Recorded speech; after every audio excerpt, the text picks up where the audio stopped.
Bonjour et bienvenue dans ce nouvel épisode de Cap vers l'entourage, une balado-diffusion qui met la lumière sur les proches de personnes vivant avec un trouble de santé mentale. Bonne écoute! Salut Gabrielle! Je suis ravie de t'accueillir dans ce nouvel épisode de Cap vers l'entourage. Tout spécialement, le thème du jour, il va s'étendre sur 2 épisodes.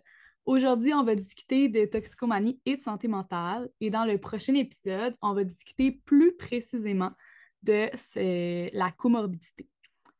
Pour parler de ce sujet important, je suis vraiment heureuse d'accueillir Gabrielle Brindamour, qui est directrice de l'Accolade Santé mentale.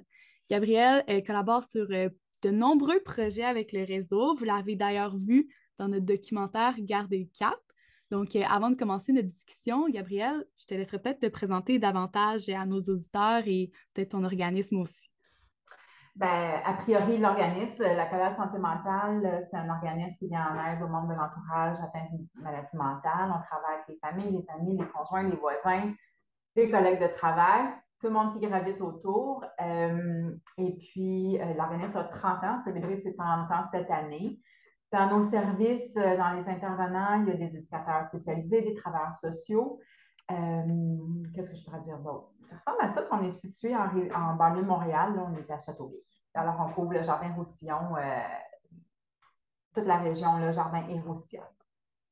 Par rapport à moi, je suis directrice de l'organisme depuis 9 ans. Je travaille en intervention sociale, par exemple, depuis au-delà de 15 ans. J'ai travaillé longtemps avec des adolescents aussi en difficulté d'adaptation. Fait des membres de l'entourage avec la santé mentale, j'en ai vu quand même beaucoup à ce niveau-là aussi, et beaucoup de jeunes qui avaient des troubles de consommation.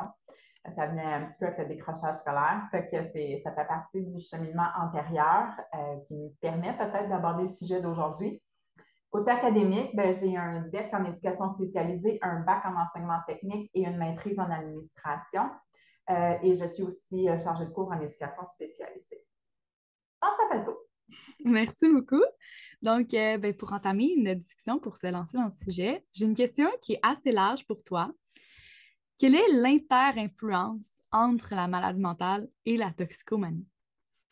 Ben, déjà, quand on dit inter-influence, ce qu'on dit, c'est chacun influence l'autre. Alors, l'inter-influence, on pourrait quasiment la qualifier de élevée, là, si on pouvait la chiffrer, parce que dans les 2 cas, il y a des impacts.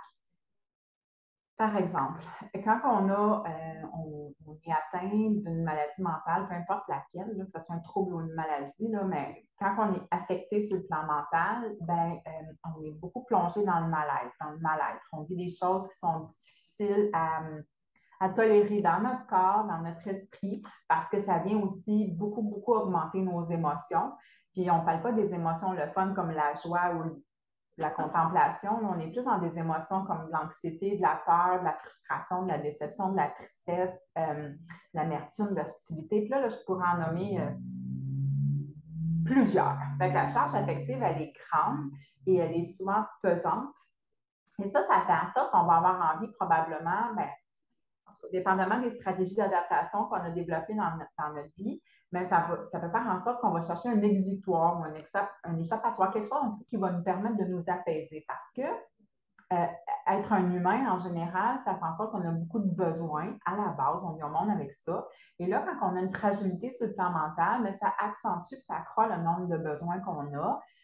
Puis, ça vient aussi donner beaucoup des besoins. Tu sais, on est confus quand on a un problème de santé mentale. Puis, je ne parle pas nécessairement dans l'épisode psychotique, je parle d'une confusion sur est-ce qu'il va y avoir un rétablissement, pourquoi ça m'arrive. Il y a comme toutes plein de questions comme ça, une confusion qui est là. Ça génère des anxiétés.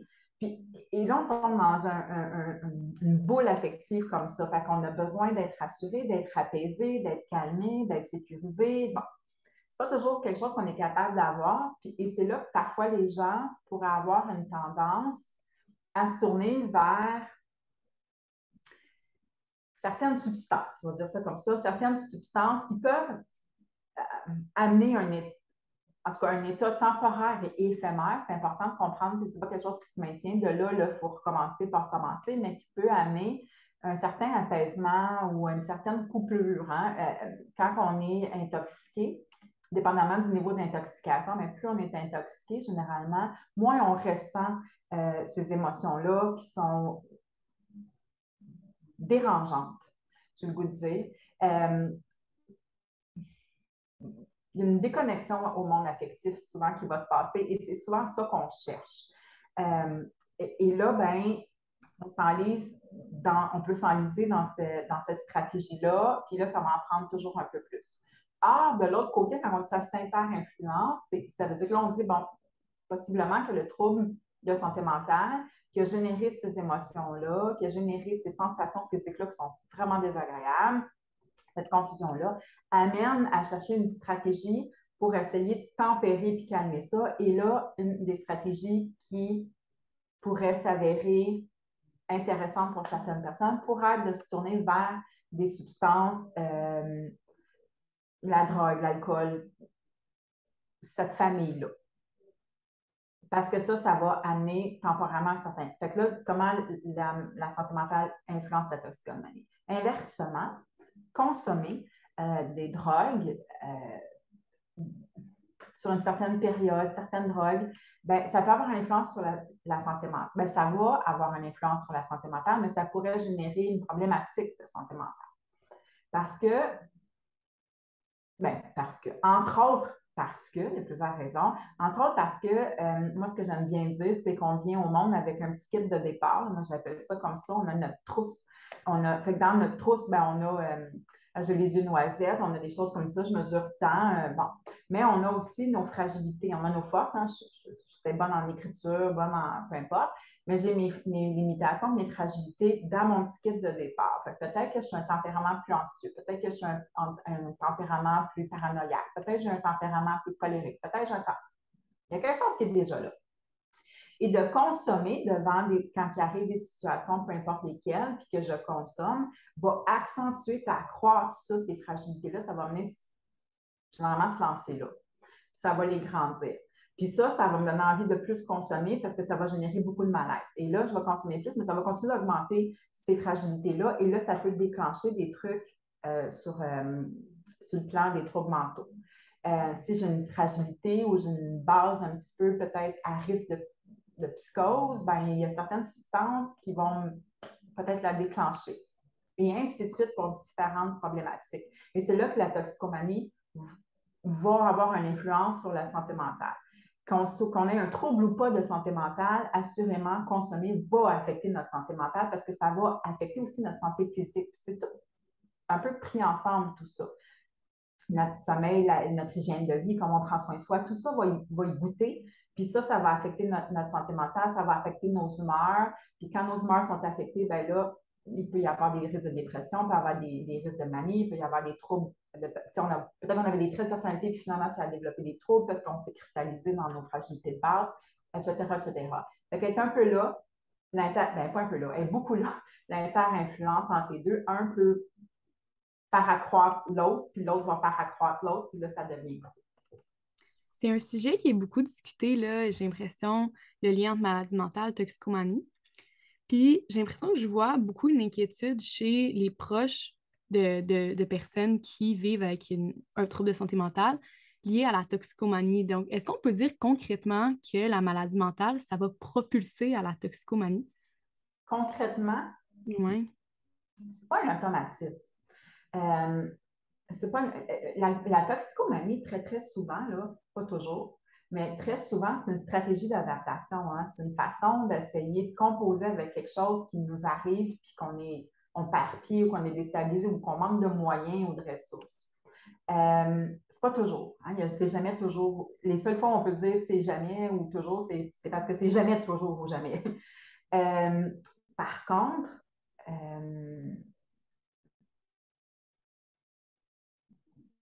c'est fréquent. Je pourrais dire ça. C'est pas systématique, mais ça peut être fréquent. Puis oui, c'est normal d'avoir cette inquiétude-là quand on est un membre de l'entourage, à se demander est-ce que le fait que mon proche ait une difficulté sur le plan mental va le mener, en tout cas le pousser sur le cheminement de la toxicomanie. Ben, ça va dépendre. Est-ce que cette personne-là, à la base, a été en contact avec ça tôt dans sa vie? Est-ce que c'est une personne qui est entourée de gens? Est-ce que c'est facilement accessible? Est-ce que la personne elle a d'autres stratégies pour s'apaiser? Est-ce que c'est une personne qui, à la base, était très sportive? Ben, peut-être pas. Est-ce que c'est une personne qui était très inhibée, renfermée, isolée à la base? Ben peut-être. Fait qu'il y a tout ça aussi où il faut apprendre à... Tu sais, ce qu'on oublie parfois, là, la maladie mentale, à part les troubles de personnalité, là, puis même encore, mais la maladie mentale en tant que telle, ça n'enlève pas mon caractère de base. J'ai un caractère à la base, j'ai des désirs, des attirances qui sont naturelles avec ou sans maladie mentale. Fait que si déjà à la base, je suis une personne qui est plus impulsive ou qui est plus, j'ai le goût de dire essayeuse, je ne sais pas si je peux me permettre ce mot-là, mais qui est même jeune, j'essayais toutes sortes d'affaires où je suis plus dans l'autodestruction, il y a plus de chances que je sois portée vers ça. Mais si je suis une personne qui est à la base, euh, pour qui le corps est super important, mais je ne serais pas portée vers ces stratégies-là. Il y a beaucoup de facteurs, ce n'est pas un automatique. Il y a beaucoup de facteurs qui font qu'on va peut-être prendre cette option-là, puis là, développer cette tendance-là. Intéressant, c'est ça, c'est pas juste, c'est pas un automatisme, mais ça dépend de plusieurs facteurs, donc c'est un peu propre à chacun. C'est pas un peu. Beaucoup propre à chacun, en fait. Pour amorcer un peu le sujet du prochain épisode, on entend souvent le mot comorbidité. Mm-hmm. Qu'est-ce que ça veut dire? Qu'est-ce que c'est la comorbidité? Ça fait lien avec ce qu'on est en train de dire, justement. La comorbidité, c'est d'avoir deux problématiques en même temps. Alors, deux troubles en même temps. La toxicomanie, c'est quand ça devient un trouble, parce que ça arrive que les gens vont se mettre à consommer beaucoup, régulièrement, de plus en plus, ben là, on peut dire que la personne a un trouble de consommation. Fait qu'elle elle peut avoir à la fois une maladie mentale et à la fois une toxicomanie, un trouble de consommation. Et c'est là qu'on dit qu'il y a une comorbidité. C'est que là, laquelle problématique est-ce qu'on traite en premier? Puis idéalement, on les traite en parallèle. Mais là, c'est très délicat parce que lequel influence plus l'autre, d'où ça provient. Fait qu'il faut apprendre à tempérer les deux en parallèle. Mais c'est ça la comorbidité, c'est qu'il y a plus qu'un problème. On peut avoir ça aussi, la comorbidité dans les troubles mentaux, souvent, ce qu'on va voir, même dans les troubles physiques, mais souvent, ce qu'on va voir, c'est qu'un problème en a un autre. Ou c'est que c'est rare. C'est pas toujours, c'est ça que je répète. Ce n'est pas toujours qu'une problématique vient seule. Par exemple, on pourrait avoir une problématique de santé mentale, peu importe laquelle, là, et puis ça nous génère tellement d'anxiété qu'on finit tranquillement pas vite par se cristalliser dans nos conditions anxiogènes, puis on pourrait développer un trouble d'anxiété, par exemple. Ou on pourrait développer une toxicomanie. Fait que c'est deux problématiques en parallèle. Justement, chez les personnes qui ont deux problématiques en parallèle, dont un côté que c'est plus santé mentale, l'autre côté toxicomanie, est-ce que c'est possible de distinguer l'un de l'autre?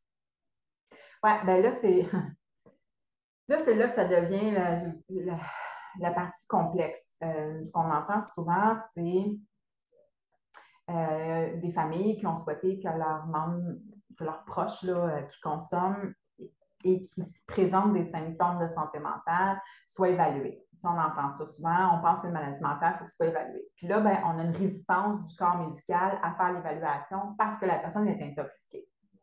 Parce que pour bien distinguer qu'est-ce qui appartient à quoi, il faudrait retirer la substance pour dire, OK, ben, en l'absence de substance chimique, peu importe laquelle, ben, cette personne-là présente tel symptôme, fait qu'on peut dire qu'effectivement, elle a une bipolarité, peu importe c'est quoi. Alors que tant que la personne est intoxiquée, on ne peut pas vraiment savoir est-ce que c'est la drogue qui fait ça ou est-ce que finalement c'est la maladie mentale qui fait ça. Parce que dans les deux cas, je vais prendre un exemple, là, pigé de mon ancien vécu, là, quand je travaillais avec des adolescents, j'ai vu par exemple des familles qui disaient mon enfant, c'est parce qu'il consomme, qu'il est agité comme ça, tu sais, puis qu'il n'est pas concentré à l'école, puis qu'il est démotivé, puis il y a une partie que peut-être que oui, c'était ça, puis il y a une partie où c'était peut-être parce qu'il y avait une problématique non diagnostiquée. Par exemple, ce que j'ai souvent vu, c'est un jeune qui avait un trouble d'anxiété généralisée avec un TDAH. Fait qu'on s'entend dessus qu'il est agité, il n'est pas concentré, il est éparpillé, il manque de motivation, il a besoin de garder le focus, juste de même à cause des deux problématiques. Il est tout le temps dans des ruminations, fait qu'il a besoin à dormir. Ça impacte son humeur parce qu'il est fatigué. On tourne en rond comme ça. Fait que s'asseoir dans une classe d'école puis écouter, c'est un défi. Puis là, ils cherchent un exutoire parce qu'il y a de la misère, parce que ça, dans un corps, c'est difficile à soutenir parce que ton corps est tout le temps constamment agité, mais ton cerveau aussi, parce que l'anxiété, ça fait aussi ça. Fait que là, pour apprendre à calmer, pour essayer de calmer tout ça, parce qu'il n'a pas été évalué ni diagnostiqué, ben, ils se tournent vers du monde qui disent, ben, fume un joint ou prends telle pilule ou essaye ça. Puis là, finalement, j'ai l'impression que ça m'apaise un peu. Et là, ben, mais si tu es aussi intoxiqué avec différentes substances, tu vas être agité, tu vas manquer de concentration, tu vas être démotivé. Tu vas avoir les mêmes symptômes, parce que j'ai vu les mêmes symptômes qu'un jeune qui n'avait pas de TDAH ni TAG, mais qui consommait beaucoup. Il était comme ça aussi, il n'était pas motivé, il était agité, il ruminait, il était dans ses pensées, son corps, il était prêt à dormir. On avait les mêmes symptômes. Ben, pour le savoir, il ne faut plus qu'il y ait de substances dans le corps. Et là, ben, les gens qui consomment beaucoup sont frileux à essayer de s'abstenir. Parce que je vais faire quoi pour me tolérer? Puis ils vont tomber en état de manque. Ceux qui consomment beaucoup vont tomber en état de sevrage. Puis là, les symptômes sont super désagréables. Et c'est là que ça devient très complexe. Qu'est-ce qui appartient à quoi et qu'est-ce qui a provoqué quoi? La toxicité ou la santé mentale. Quand il y a comorbidité, c'est vraiment plus difficile de mettre un diagnostic, de mettre comme le doigt sur il est où le problème, puisqu'on ne sait pas en raison des substances, c'est ça? C'est ce qu'on entend souvent de la part des gens dans le professionnel médical. Moi, je ne suis pas psychiatre ni médecin, mais c'est ce qu'on entend souvent, c'est parce que je ne sais pas si c'est de la maladie mentale ou de la toxicomanie qui fait qu'il est comme ça. Si c'est un trauma non géré, c'est quoi qui fait ça? C'est difficile tant que la substance est là. Parce que ça peut être provoqué par la substance. Si on l'enlève, ben là, on le sait. Finalement, il n'y a plus de substance depuis X nombre de temps, puis il fait ça. C'est autre chose. Mais on ne le sait pas. Peut-être que les symptômes peuvent se ressembler. Fait que ça devient comme difficile à évaluer. Puis, comment on fait si c'est aussi difficile à évaluer, en fait, là, je ne sais pas si tu veux le savoir, comment on fait pour établir qu'il y a quelqu'un qui a deux problématiques, on peut dire comorbidité, si c'est aussi difficile de distinguer les deux? Ben là, souvent, ils vont, puis là, encore là, j'aurais le goût de te dire parler avec un psychiatre, mais souvent, ils vont faire, tu sais, on va aller piger un peu dans le passé. C'était comment avant? Est-ce qu'il a toujours été comme ça? Est-ce que ça a toujours été difficile? Tu sais, on va essayer de regarder les antécédents, voir, ben, les traits ou les symptômes étaient déjà présents, puis là, ils ont grossi, fait que probablement qu'on peut supposer qu'il y avait déjà une problématique. Puis là, ben, ça fait combien de temps que la personne consomme? Parce qu'il y a tout ça évalué aussi. C'est pas juste elle consomme quoi, quand, comment, à quelle fréquence, à quelle quantité, depuis combien de temps. Parce que c'est ça aussi qui va venir nous dire, ben, il y a une toxicomanie. C'est pas juste une personne qui consomme, il y a une toxicomanie. Parce que c'est comme la maladie mentale, la drogue, hein, il y a des degrés. C'est sur un spectrum, ça. C'est pas. Tu peux en avoir un petit peu beaucoup. C'est sur un spectrum. Fait que c'est complexe. C'est très complexe. J'ai une dernière question pour toi. J'ai vu beaucoup passer le terme automédication. Puis là, peut-être tu pourrais nous expliquer qu'est-ce que c'est, puis est-ce que c'est une forme de toxicomanie? Ben, encore là, je vais te référer à quand, combien, l'évaluation de tout ça, mais ça peut devenir une forme de toxicomanie. L'automédication, en fait, c'est une façon de contrôler ces symptômes problématiques. Par exemple, incapacité à dormir. Ça, c'est un classique que j'entends souvent. Okay? Incapacité à dormir, puis là, ben, pour plein de raisons. Je pense trop, je suis anxieux, peu importe, je trouve pas le sommeil, peu importe c'est quoi. Puis là, je vais fumer un joint avant de me coucher. Puis là, les gens vont dire, ben, ça m'apaise, ça me relaxe, ça me calme, puis ça me permet de dormir. Ben, peut-être aussi qu'une meilleure hygiène avant de faire dodo permettrait ça aussi. Peut-être que si on calmerait l'agitation mentale aussi, ça permettrait de dormir. Ou peut-être que quelque chose de plus naturel permettrait de dormir. Ou peut-être qu'une médication permettrait de dormir. Tu sais. Mais en l'absence de, puis que je prends une substance X, puis que ça semble fonctionner, c'est ça l'automédication. C'est que si je consomme ça, le symptôme ou les symptômes que j'ai de la misère à supporter s'apaisent, je me sens mieux, ben, je vais recommencer. Puis justement, pour dire là, si c'est une forme de toxicomanie, est-ce que, encore une fois, ça dépend de la fréquence, de quand c'est utilisé, tout ça? Oui. Ouais. Il y a toutes sortes de questionnaires là, qui existent là, pour évaluer tout ça, mais quand est-ce que c'est problématique? C'est quoi la quantité? C'est quoi la fréquence? C'est quoi les autres problèmes? Est-ce qu'il y a des problèmes d'argent à cause de ça? Est-ce qu'il y a des problèmes de santé physique à cause de ça? Est-ce qu'il y a des problèmes relationnels? Est-ce qu'il y a perdu son emploi? Est-ce qu'il y a des troubles du comportement? Est-ce qu'il y a des problèmes légaux? C'est jusqu'à où ça va, là? Est-ce que c'est à tous les jours? Est-ce que c'est plusieurs fois par jour? Est-ce que c'est des substances variées? Est-ce qu'elle mélange plein de substances? Est-ce qu'elle en prend toujours un qu'un?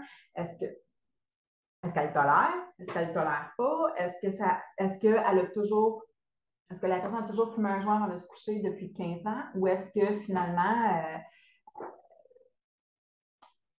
elle a ajouté à sa routine quotidienne, si je peux dire, un speed pour se réveiller le matin, puis je ne sais pas, moi, une ligne de cocaïne dans l'après-midi pour essayer de se repimper, puis une coupe de joint le soir pour essayer de se recalmer pour aller se coucher. C'est des choses qu'on entend des fois là où on va mélanger différents, parce qu'il y a des stimulants, puis il y a beaucoup de choses dans la toxicomanie. Il y a beaucoup de gens qui vont mélanger des stimulants et des dépresseurs à certains moments de la journée pour l'effet. Est-ce que je cherche un éveil? Est-ce que je cherche un relaxant? Mais si j'ai été dans l'éveil toute la journée, ben là, redescendre, peut-être qu'un bain chaud, ça ne sera pas suffisant. Fait tout ça, puis là, ça peut cristalliser, puis ça peut développer une toxicomanie. Fait que c'est comme tout ça qui est comme à évaluer. La quantité de problématiques que ça l'a amené, puis... Fait que c'est pas si simple. Non. Mais je pense que ça fait un beau tour là, d'introduction autour de la toxicomanie, la santé mentale. Je ne sais pas si tu avais autre chose que tu voulais partager avant de conclure. Je pense pas. Il n'y a rien qui vient.